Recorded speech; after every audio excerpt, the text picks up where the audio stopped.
Assalamualaikum warahmatullahi wabarakatuh. Alhamdulillahirabbil alamin. Anak-anakku kelas 6, pada pagi hari ini kita sudah berada di kelas 6. Kita nanti masuk di semester pertama pada pelajaran pertama pendidikan agama Islam dan budi pekerti, di mana nanti kita akan ada 12 pelajaran atau 12 bab dalam 1 tahun. Oleh karena itu, kita harus belajar dengan rajin dan sungguh-sungguh. Kita awali pembelajaran kali ini. Semoga kita mendapatkan manfaat dan keberkahan untuk kita semua. Dimulai dengan membaca basmalah bersama-sama. Bismillahirrahmanirrahim. Ya, ini Pak Guru akan tampilkan slide yang pertama, yaitu pelajaran pertama, yakni membaca surah Al-Kafirun. Ya, ini sudah ada daftar isinya ya. Pelajaran pertama membaca surah Al-Kafirun. Pelajaran kedua tentang Asmaul Husna. Pelajaran ketiga tentang bersikap toleran dan simpatik. Dan pelajaran keempat memahami zakat. Pelajaran kelima kisah para nabi. Yang keenam yakni meneladani Nabi Muhammad SAW. Selanjutnya ini ada pelajaran ke-7, ke-8, 9, dan 10 serta 11, 12. Ini akan kita pelajari di semester 2. Ya, anak-anakku, tentunya kalian semua sudah pernah mendengar surah Al-Kafirun, baik itu di masjid, di musola, entah itu dilantunkan atau dibaca oleh imam maupun teman-teman kalian. Mengaji surah Al-Kafirun, Allah menciptakan manusia dengan keragaman, beragam warna kulit dan suku bangsanya, beragam bahasa dan beragam agamanya. Meskipun kita berbeda-beda, semua manusia harus saling menghormati, tidak boleh saling mencela ataupun menghina satu sama lain, sehingga nantinya terjadi perpecahan, sehingga nantinya terjadi perkelahian, sehingga nantinya akan terjadi sifat-sifat yang tercela. Itu tidak boleh. Walaupun kita itu berbeda warna kulit, berbeda suku bangsanya, apalagi Indonesia ini sangat banyak suku bangsanya, dan beragam bahasa. Di bahasa Jawa saja ada yang Sunda beda dengan Jawa, beda dengan Medan dan sebagainya, itu berbeda-beda. Dan perbedaan tersebut bukan untuk memperpecah kita, untuk memporak-porandakan negara kita maupun sikap sosial kita kepada teman kita. Tidak. Tetapi kita lihat paragraf 2, perbedaan di antara manusia harus menjadi semangat untuk berlomba-lomba memperbanyak kebaikan. Karena apa? Ini sudah ada di dalam Quran surah Al-Kafirun, dan ini diatur tentang kita itu bertoleransi. Kaum muslimin tidak boleh ikut menyembah apa yang disembah oleh orang-orang kafir dan sebaliknya. Nah, ini isi materi. Nantinya kita itu akan mempelajari tentang A, membaca surah Al-Kafirun, B, menulis surah Al-Kafirun, C, mengartikan surah Al-Kafirun, dan yang terakhir D, kandungan surah Al-Kafirun. Nanti kita akan pelajari perlahan-lahan. Di sini membaca surah Al-Kafirun. Surah Al-Kafirun adalah surah yang ke-109 urutannya ya, dan terletak pada juz 30, juz yang terakhir. Surah ini terdiri atas 6 ayat dan diturunkan di kota Makkah. Nama surah ini diambil dari ayat pertama yang artinya orang-orang kafir. Ya, saya ulangi kembali, orang-orang kafir, al-kafirun. Sebelum membaca surah tersebut, kita awali dengan membaca ta'awud dan basmalah. A'udzu billahi minasyaitonir rajim. Bismillahirrahmanirrahim. Qul ya ayyuhal kafirun la a'budu ma ta'budun wala antum 'abiduna ma a'budu wala ana 'abidum ma 'abadtum wala antum 'abiduna ma a'budu lakum dinukum waliyadin. Shadaqallahul azim. Ya, anak-anakku, ketika kita membaca surah Al-Kafirun, lakukanlah dengan fasih, perlahan-lahan dan tartil. Artinya sesuai dengan makhorijul huruf dan tajwidnya. Perhatikan ya panjang pendeknya, karena hampir di setiap ayatnya terdapat tanda baca mad. Seperti di kolom di bawah ini ada 3, mad fathah, mad kasroh, dan mad dhamma. Mad fathah, qul ya ayyuha la a'budu man wala antum wala ana 'abidu. Mad kasroh, dinukum waliyadin. Mad dhammah, al-kafiruna ta'buduna abiduna.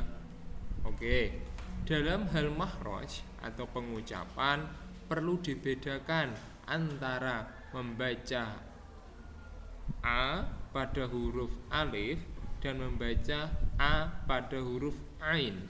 Mintalah petunjuk Bapak Ibu di rumah ya, kalau di sekolah nanti dengan saya sendiri, dengan Pak Ulin, agar pengucapanmu benar dan tidak keliru mana a alif, mana a yang ain itu seperti apa. Nah, tentunya sudah Pak Guru jelaskan, sudah Pak Guru praktekkan setiap pembelajaran PAI. Kita membaca huruf a alif bagaimana, membaca huruf a ain bagaimana. Selanjutnya ya, menulis surah Al-Kafirun. Nah, ini perlu kalian ketahui dan kalian pahami, anak-anakku semua. Ada beberapa hal yang harus diperhatikan ketika menulis surah Al-Kafirun.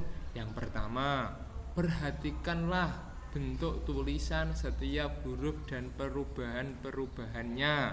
Ketika berada di depan seperti apa, di tengah seperti apa, dan di belakang seperti apa. Bedakan antara huruf yang dapat menyambung huruf di depannya dan huruf yang tidak dapat menyambung huruf di depannya. Ini bentuknya tunggal itu seperti apa? Nanti Pak Guru jelaskan. Kemudian yang ketiga, telitilah dalam menyambung setiap huruf berapa jumlah kelokannya. Apa ini ya namanya? Kelokan itu belokan ya. Kapan harus belok, kapan harus lurus, kapan harus panjang dan sebagainya, itu harus tepat. Selesai menulis surah Al-Kafirun dengan baik dan benar, tunjukkanlah kepada saya ya, kepada Pak Ulin, agar Pak Ulin bisa memeriksa jika ada tulisanmu yang kurang rapi atau kurang benar. Nantinya Pak Ulin akan memberikan contoh dan kalian nanti akan mengulanginya semuanya ya, dengan benar dan dengan rapi dan bagus, sehingga tidak ada kesalahan. Kalian akan mendapatkan ilmu yang bermanfaat. Amin Allahumma amin. Yang C sekarang, mengartikan surah Al-Kafirun. Surah Al-Kafirun menceritakan kisah Nabi Muhammad SAW dengan orang-orang kafir Mekah. Ketika itu, orang-orang kafir Mekah menyembah berhala dan menganggapnya sebagai Tuhan. Nabi dengan ajaran Islamnya mengajak mereka agar menyembah Allah Subhanahu wa Ta'ala, yakni Tuhan yang menciptakan diri mereka, Akan tetapi mereka menolak ajakan Nabi Muhammad SAW. Mereka mengajak Nabi Muhammad malahan ya untuk menyembah berhala mereka, menyembah patung-patung mereka. Dengan tegas Nabi Muhammad menolak ajakan tersebut. Menyembah berhala adalah perbuatan syirik atau perbuatan mungkar atau menyekutukan Allah. Syirik adalah dosa besar dan tidak akan pernah diampuni oleh Allah Subhanahu wa taala. Orang yang syirik akan masuk neraka selama-lamanya. Kemudian ya anak-anakku, mari kita pahami arti setiap ayat dari surah Al-Kafirun. Yang pertama, Qul ya ayyuhal kafirun. Ini artinya, katakanlah Muhammad, wahai orang-orang kafir. Arti perkataannya adalah sebagai berikut. Qul, katakanlah, ya ayyuha, hai al-kafiruna, orang-orang kafir. Nabi Muhammad SAW berseru kepada orang-orang kafir, yaitu orang-orang yang mengingkari bahwa Tuhan yang wajib disembah hanyalah Allah Subhanahu wa ta'ala. Kedua, la a'budu ma ta'budun. Artinya, aku tidak akan menyembah apa yang kamu sembah. Arti perkataannya adalah sebagai berikut. La a'budu, aku tidak akan menyembah ma ta'budu, apa yang kamu sembah. Sedangkan untuk selanjutnya Nabi Muhammad menegaskan bahwa dia tidak akan melakukan seperti apa yang dilakukan oleh orang-orang kafir, yaitu menyembah berhala dan menganggapnya sebagai Tuhan. Berhala bukanlah Tuhan, berhala adalah patung yang dibuat oleh manusia. Oke, selanjutnya ya, ini tentang ayat ketiga. Wala antum abiduna ma a'bud. Dan artinya, maaf ya, dan kamu bukan penyembah apa yang aku sembah. Arti perkataannya adalah sebagai berikut. Wala antum, dan kamu bukan abiduna, penyembah, ma'abudu, apa yang aku sembah. Nabi Muhammad mengatakan bahwa orang kafir bukanlah orang-orang yang mengakui Allah Subhanahu wa ta'ala sebagai Tuhan mereka. Orang-orang kafir tidak sama dengan orang Islam. Mereka tidak menyembah Allah Subhanahu wa ta'ala, tetapi malahan menyembah berhala. Wala ana abidum ma'abattum. Ini ayat keempat yang artinya, dan aku tidak pernah menjadi penyembah apa yang kamu sembah.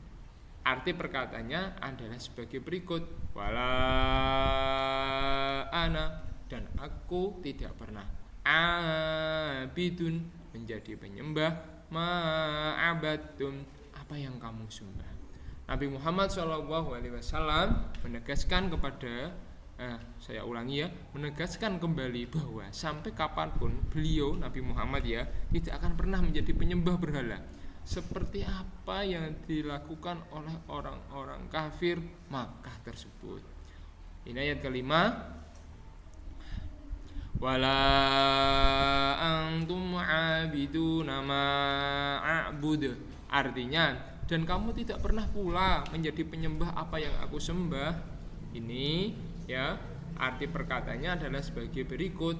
Wala antum, dan kamu tidak pernah abiduna, menjadi penyembah, ma'abud, apa yang aku sembah. Ayat ini sama artinya dengan ayat yang ketiga, yaitu penegasan bahwa orang-orang kafir pun tidak akan mau mengakui dan tidak mau menyembah kepada Allah Subhanahu wa ta'ala. Yang terakhir ya, ayat ke-6, lakum dinukum waliyadin. Artinya, untukmu agamamu dan untukku agamaku. Arti perkataannya adalah sebagai berikut. Lakum, untukmu, dinukum, agamamu, waliya, dan untukku dini, agamaku. Antara orang Islam dan orang kafir harus saling menghormati terhadap keyakinan mereka masing-masing. Kandungan surah Al-Kafirun sekarang ya, ini kita sudah memasuki yang D. Dari surah Al-Kafirun kita mendapat pelajaran tentang bagaimana seharusnya hidup bermasyarakat. Allah Subhanahu wa taala mengajarkan beberapa sikap yang harus kita lakukan kepada penganut agama lain. Yang pertama, setiap pemeluk agama harus menghormati kepercayaan atau agama orang lain. Kita tidak boleh memaksakan agama kita kepada orang lain. Dan sebaliknya, orang lain pun tidak boleh memaksakan agamanya kepada kita. Jadi, kita tidak boleh bertukar kepercayaan atau agama kepada orang lain. Baik itu kita paksa, baik itu kita beri imbalan, juga tidak boleh. Setiap pemeluk agama harus saling toleransi antar umat beragama. Allah Subhanahu wa taala melarang umat Islam mengganggu ibadah umat agama lain. Demikian pula penganut agama lain dilarang mengganggu ibadah umat Islam. Tidak boleh saling menghina atau mencela satu agama, penganut agama satu dengan yang lainnya. Semua pemeluk agama harus bekerja sama. Untuk apa? Menciptakan kedamaian di dalam masyarakat.